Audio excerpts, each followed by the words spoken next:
Konferma tal-aħbar żvelata minn Net News jimilu. Konferma li bħalissa għaddej proċess biex l-ex direttur maniġerjali tat-Times Adrian Hillman jinġib Malta biex jaffaċċja akkużi brabta ma' każ serju li tiegħu diġà rajna ammont ta' persuni jitresqu l-qorti.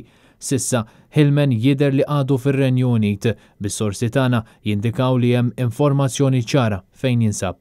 Rigward il-domanda dwar Adrian Hillman hemm il-proċess li skatta ġifieri li telaq il-qudiem biex ikun jista' jinġib Malta u il-proċess ġudizzjarju fil-konfront tiegħu ikun jista' jibda kif beda diġà fil-konfront ta' persuni oħrajn li tresqu dwar każ relatat. Involuti f'dan l-istess każ hemm ukoll l-ex Chief of Staff ta' Kastilja Keith Schembri li issa jinsab taħt ta' akkuża. Schembri wieġeb mhux ħati tal-akkużi miġuba kontri iżda ingħata l-libertà proviżorja wara li qatta madwar ġimagħtejn fil-ħabs ta' Kordin.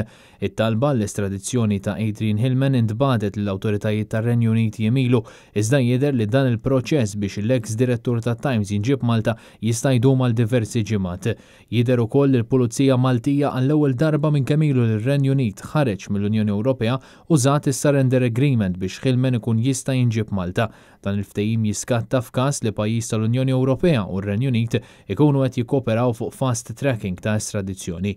Keith Schembri allegatament iffiltra il fuq minn 650,000 euro lil Hillman f'aktar minn 30 transazzjoni suspettuża bejn l-2011 u l-2015. L-allegazzjonijiet ta' reat finanzjarju bejn dawn it-tnejn ġew rapportati għall-ewwel darba minn Daphne Caruana Galizia fl-2016.